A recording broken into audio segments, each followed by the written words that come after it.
नमस्कार दोस्तों। आज हम लोग इस वीडियो में महिला अपराध एवं बाल अपराध से संबंधित आईपीसी सेक्शंस को याद करने वाले हैं। मैं आपसे इतना ही कहूँगा कि सभी वीडियो एग्जाम की दृष्टि से बिल्कुल ही महत्वपूर्ण होते हैं और यह भी है, लेकिन यह एग्जाम की दृष्टि के साथ साथ हमारे नॉलेज के लिए भी बहुत ही ज़रूरी है। अगर आप फीमेल हैं तब भी आपके लिए बहुत ज़रूरी है और अगर आप मेल हैं तब भी आपको यह जानकारी होना बहुत ही ज़रूरी है। तो मैं आपसे इतना ही कहूँगा कि इस ट्रिक को केवल और केवल आप याद करने की दृष्टि से ही देखिएगा। किसी अन्य ढंग से सोचने की बिल्कुल भी ज़रूरत नहीं है, क्योंकि मैं यह वीडियो आपको याद कराने के लिए ही बना रहा हूँ। ठीक है, तो देरी न करते हुए चलिए शुरू करते हैं। पहला है अश्लील कार्य करना या कि अश्लील गाने गाना। यह आईपीसी सेक्शन 294 के अंतर्गत आता है। याद करना है तो यहाँ पर अश्लील गाने गाना या कि अश्लील कार्य करने की बात हो रही है महिलाओं के खिलाफ। तो क्या होता है कि अगर कोई भी व्यक्ति ऐसा कार्य करता है तो सामने वाला हमेशा यही बोलता है, अगर वह सही है, क्या बोलता है कि दो उसको थप्पड़ कि वह नाच जाए, है ना। बोलते हैं ना कि उसके कान में ऐसा थप्पड़ दो कि पूरा वह नाच जाए। तो नाचने में सब छिपा हुआ 9 और 4, दो थप्पड़ तो 2 से 2, तो 2 9 4 यानी 294। तो आप ऐसे याद कर सकते हैं कि अश्लील कार्य करना या कि अश्लील गाने गाना कौन से आईपीसी सेक्शन के अंतर्गत आता है? IPC section 294। ठीक है, आगे बढ़ते हैं। अगला है महिलाओं की शालीनता को ठेस पहुंचाने हेतु गलत गलत इशारे करना। यह आईपीसी सेक्शन 509 के अंतर्गत आता है। अगर कोई भी व्यक्ति ऐसा कार्य करता है तो उसे आईपीसी सेक्शन 509 के अंतर्गत सजाएं हो सकती हैं। याद करना है तो यहाँ पर 509 में सब छुपा हुआ है पास आओ ना, है ना। क्या सब छुपा हुआ है? पास आओ ना। अगर कोई व्यक्ति दूर से गलत गलत इशारे करता है तो महिलाएं क्या बोलती हैं? पास आओ ना, तब बताऊं तुमको फिर मैं। क्योंकि जब तक दूर है तब तक तो वह गलत इशारे कर सकता है, लेकिन जैसे ही वह पास आया तो पिट जाएगा। तो महिलाएं क्या बोलती हैं कि पास आओ ना, तब मैं तुमको समझाऊं अच्छे से। तो पास आओ ना में सब छुपा हुआ है 5, आओ फॉर ओ और ना फॉर नौ। 5 ओ और 9 यानी 509। तो आप ऐसे याद कर सकते हैं कि महिलाओं की शालीनता को ठेस पहुंचाने हेतु गलत गलत इशारे करना कौन से आईपीसी सेक्शन के अंतर्गत आता है? आईपीसी सेक्शन 509 के अंतर्गत। ठीक है, आगे बढ़ते हैं। अगला है यौन उत्पीड़न करना, जो कि आईपीसी सेक्शन 354 ए के अंतर्गत आपराधिक कार्य है। याद करना है तो यहाँ पर 3 5 4 में एक शब्द छिपा हुआ है 3 पंचर, और यौन में एक शब्द छिपा हुआ है यान। यान यानी एरोप्लेन की बात हो रही है। तो आपको पता है अगर कोई भी व्यक्ति यान को पीड़ा पहुंचाना चाहता है तो ये क्या करेगा? यान के 3 टायर होते हैं, है ना। हवाई जहाज़ के 3 टायर होते हैं, तो तीनों टायर को क्या कर देगा? पंचर कर देगा। अगर वह यान के तीनों टायर को पंचर कर देता है तो जाहिर सी बात है कि यान को वह पीड़ा पहुंचा रहा है। तो आप ऐसे याद कर सकते हैं कि यौन उत्पीड़न कार्य करना कौन से आईपीसी सेक्शन के अंतर्गत आपराधिक है? 3 पंचर से 354। और जो एरोप्लेन की स्पेलिंग होती है वह स्टार्ट कहाँ से होती है? ए से, AEROPLA यानी ई, तो ए से स्टार्ट होती है। तो आप ऐसे याद कर सकते हैं कि यह 354 ए के अंतर्गत आपराधिक कार्य है। ठीक है, आगे बढ़ते हैं। अगला है महिलाओं को निर्वस्त्र करना, जो कि आईपीसी सेक्शन 354 बी के अंतर्गत एक आपराधिक कार्य है, और इसी के अंतर्गत लोगों को सजाएं मिलती हैं अगर कोई व्यक्ति ऐसा करता है तो इसको याद करने के लिए मैं आपको बता दूं कि अगर किसी भी वस्त्र को पत्ती से फाड़ दिया जाए या फिर चीर दिया जाए, आप ऐसा भी बोल सकते हैं, क्योंकि फाड़ से हो जाएगा 4 और चीर से हो जाएगा 4। तो दोनों तरीके आप बोल सकते हैं कि अगर वस्त्र को पत्ती से फाड़ दिया जाए या कि चीर दिया जाए तो जाहिर सी बात है कि सामने वाला क्या हो जाएगा? निर्वस्त्र हो जाएगा, है ना। तो पत्ती से हो गया 35 और चीर या कि फाड़ से 4 या कि 4, तो 35 और 4 यानी 354। और आपको पता है अगर किसी का वस्त्र फट जाए तो उसकी बॉडी दिखने लगती है, तो बॉडी की स्पेलिंग बी से स्टार्ट होती है, और बी से आप याद कर सकते हैं कि यह 354 बी के अंतर्गत एक आपराधिक कार्य है। ठीक है, मैं आपको एक बार फिर से बोलूँगा कि यह ट्रिक केवल और केवल याद कराने के लिए है, तो केवल और केवल आप इसी दृष्टि से ही वीडियो को देखिएगा। और अगर आपको ऐसा लगता है कि यह वीडियो आपके लिए हेल्पफुल नहीं है तो आप वीडियो को यहीं से रोक कर जा सकते हैं। तो चलिए आगे बढ़ते हैं। अगला है दहेज मृत्यु, जो कि आईपीसी सेक्शन 304 बी के अंतर्गत एक आपराधिक संज्ञा है। मतलब अगर किसी महिला की दहेज के कारण मृत्यु हुई है तो उसके अपराधी को धारा 304 बी के अंतर्गत ही सजाएं मिलेंगी। याद करने के लिए मैं आपको बता दूं कि दहेज में एक शब्द छिपा हुआ है दही, है ना। दहेज में एक शब्द छिपा हुआ है दही, और दही किसका फेवरेट था? कान्हा जी का, यानी भगवान कृष्ण का। आपको पता है कि भगवान कृष्ण ट्री के ऊपर चढ़े रहते थे, और जैसे ही गोपियाँ मटका लेकर जाती थी तो वह ऊपर वाले मटके को चुरा लेते थे, है ना। कान्हा ट्री के ऊपर चढ़े रहते थे, कान्हा और उनकी पूरी गैंग जो होती थी सब ट्री के ऊपर चढ़े रहते थे, और जैसे ही वहाँ से गोपियाँ निकलती थी तो ऊपर वाला मटका चुरा लेते थे। तो आपको पता है जो मटका है वो कैसा दिखता है? जीरो के आकार का, है ना। तो ट्री के ऊपर चढ़े रहते थे तो ट्री से हो गया 3, मटका जीरो जैसे दिखता है तो जीरो, और चुरा लेते थे तो चुरा लेने से 4, तो हो गया 304। और यह कौन थे? सब के सब बॉय थे, है ना, सब के सब लड़के थे। तो बॉय से बी शब्द आएगा, क्योंकि जो बॉय है वह बी से जुड़ा हुआ है। तो आप ऐसे याद कर सकते हैं कि दहेज मृत्यु के अंतर्गत कौन से सेक्शन के अंतर्गत सजाएं होती हैं? आईपीसी सेक्शन 304 बी के अंतर्गत। ठीक है, आगे बढ़ते हैं। अगला है रतिक्रिया, यानी महिला का दैनिक कार्य करते हुए छुप कर देखना। यह एक आपराधिक संज्ञा है जो कि आईपीसी सेक्शन 354 सी के अंतर्गत आता है। यानी कोई व्यक्ति अगर ऐसा काम करता है तो उसको आईपीसी सेक्शन 354 सी के अंतर्गत सजाएं दी जाएंगी। याद करना है तो यहाँ पर एक शब्द लिखा हुआ है रतिक्रिया, अर्थात यहाँ पर याद करने के लिए कर लेते हैं रात की क्रिया। और यहाँ पर एक शब्द लिखा हुआ है दैनिक कार्य करते हुए छिप कर देखना। तो क्या होता है कि अगर किसी का पति घर में नहीं है तो जाहिर सी बात है कि महिलाओं को कमज़ोर समझ के वहाँ पर चोरी करने के लिए चोर आ जाते हैं, और वह देखते रहते हैं कि जैसे ही यह सो जाएगी तो उसके बाद मैं चोरी कर लूँगा। यानी महिला को देख रहे हैं कि कब वह सोती है, क्यों? उसका पति तो घर में है नहीं, वह अकेली है, तो चोरी करने के लिए वह अच्छा टाइम था। तो पति से 35 और चोरी करने की बात हो रही है तो चोरी में 4 शब्द छिपा हुआ है, अर्थात 35 और 4 यानी 354। और महिला को देख रहे थे यानी सी कर रहे थे, तो सी से ए बी सी वाला सी, ठीक है। वैसे तो सी वाला देखने की बात हो रही है, यस डबल ई सी, लेकिन यहाँ पर सी कर लेंगे तो हो जाएगा 354 सी। तो आप ऐसे याद कर सकते हैं कि रतिक्रिया अर्थात महिलाओं को दैनिक कार्य करते हुए छिपकर देखना कौन से आईपीसी सेक्शन के अंतर्गत आपराधिक कार्य है? आईपीसी सेक्शन 354 सी के अंतर्गत। ठीक है, आगे बढ़ते हैं। अगला है पीछा करना, जो कि आईपीसी सेक्शन 354 डी के अंतर्गत आपराधिक कार्य है। अगर कोई भी व्यक्ति किसी भी महिला का पीछा करता है तो उसे आईपीसी सेक्शन 354 डी के अंतर्गत जो भी सजाएं निर्धारित होंगी वह दी जा सकती हैं। तो याद करना है तो यहाँ पर पीछा करने में शब्द लिखा हुआ है पीछा करना, अर्थात किसी व्यक्ति को फॉलो करना। और फॉलो कैसे करते हैं? आप पैदल तो कर नहीं सकते, जाहिर सी बात है। अगर कोई गाड़ी से जा रहा है तो उसका पीछा आप कैसे करेंगे? गाड़ी से करेंगे। लेकिन कहीं आपका गाड़ी का ट्यूब पंचर हो जाए तब आप पीछा कैसे करेंगे? नहीं कर पाएंगे, है ना। जैसे ही आपके गाड़ी का ट्यूब पंचर हुआ तो आप पीछा नहीं कर पाएंगे। अगर आप महिलाओं का पीछा करते हैं तो आपके साथ ऐसा हो सकता है कि कोई आपका ट्यूब पंचर कर दे। तो ट्यूब में सब छिपा हुआ ट्यूब 3, ठीक है, तो 3 हो जाएगा। और पंचर में सब छिपा हुआ है 5 और 4। और आपको यह भी पता है कि ज़्यादातर अगर फॉलो करने की बात करें तो कुत्ते फॉलो करते हैं, है ना। अगर आप कुत्तों के पास से गुजर रहे हैं स्पीड में तो कुत्ते फॉलो करते हैं, अर्थात पीछा करने लगते हैं। तो कुत्ते अर्थात डॉग, तो डॉग में डी शब्द आ जाएगा।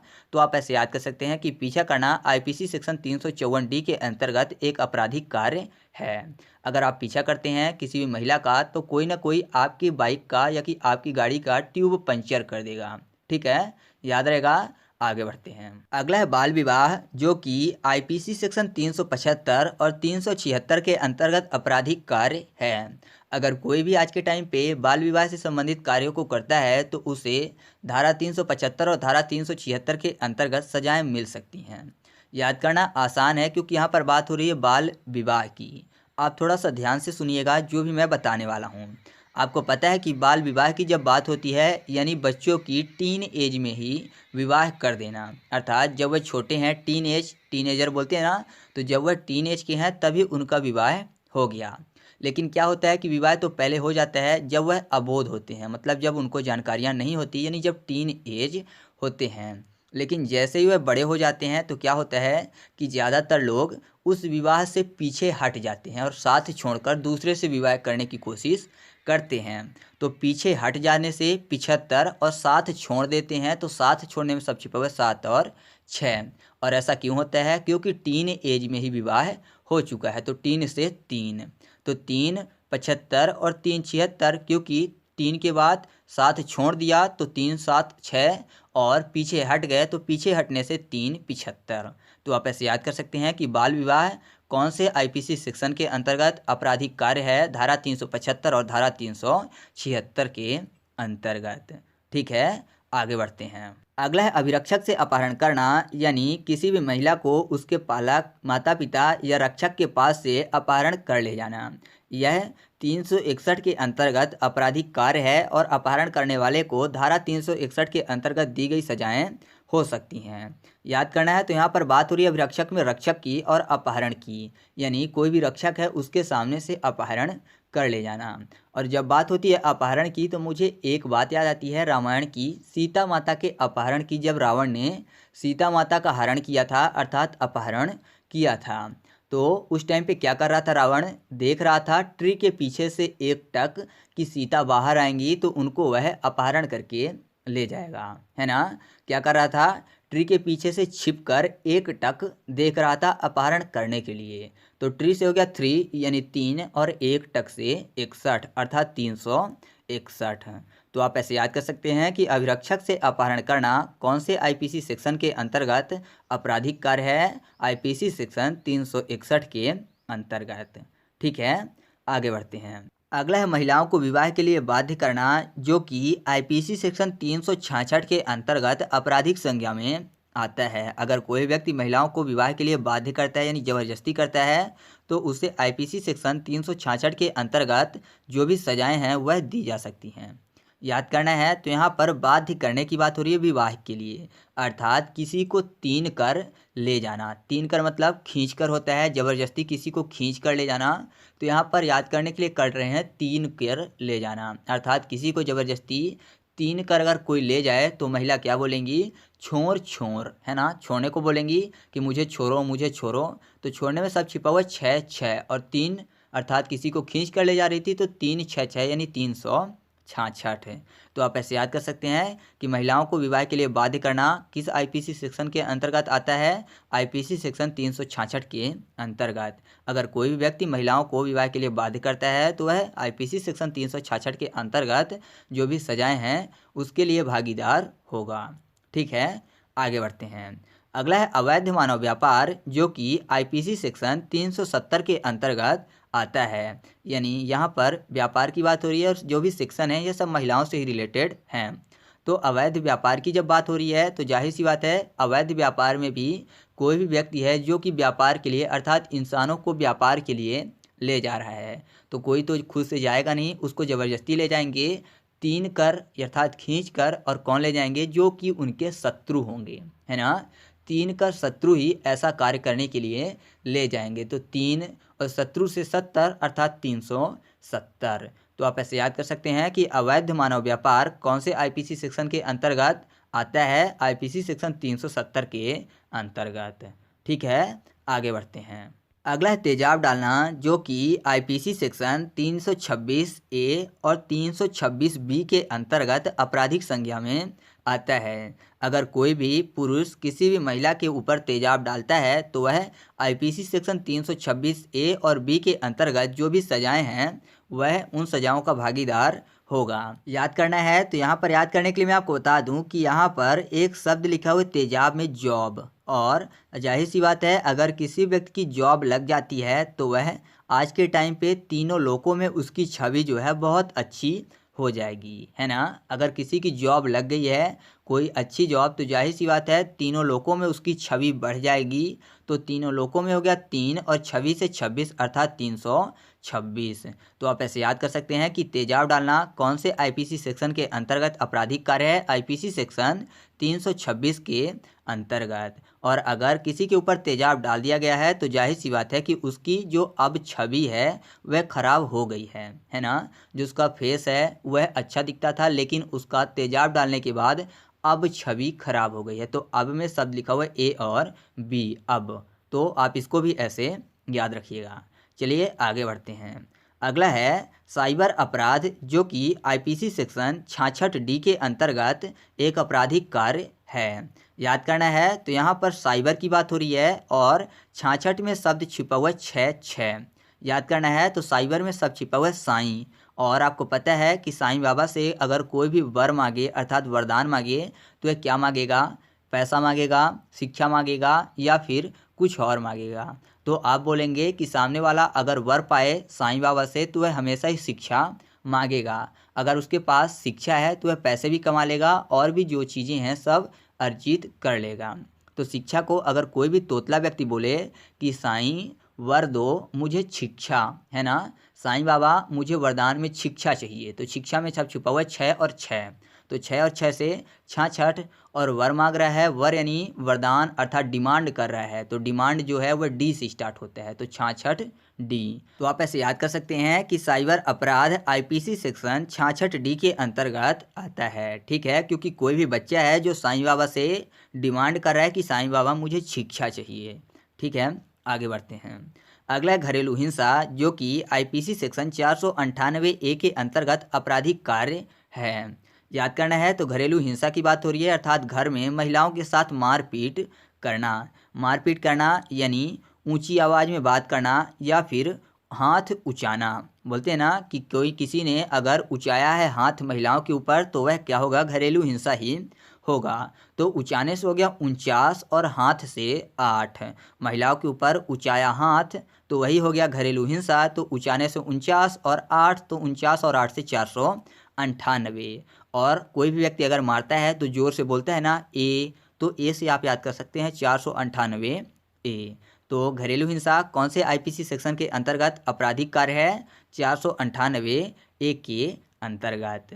ठीक है, आगे बढ़ते हैं। अब महिलाओं से संबंधित दो और अपराध हैं, जैसे कि एकल बलात्कार, जो कि आईपीसी सेक्शन 294, 375 और 376 के अंतर्गत आपराधिक कार्य है। साथ ही सामूहिक बलात्कार, जो कि आईपीसी सेक्शन 376 के अंतर्गत आपराधिक कार्य है और इन्हीं के अंतर्गत सजाएं मिलती हैं। तो इनके लिए मैं आपको अलग से ट्रिक नहीं बताऊंगा। आपको मैंने पहले ही बताया था कि जो 294 है उसमें अश्लील कार्य करना और अश्लील गाने गाना आता है। ठीक है, तो 294 जो कि एकल बलात्कार में शामिल है आईपीसी सेक्शन।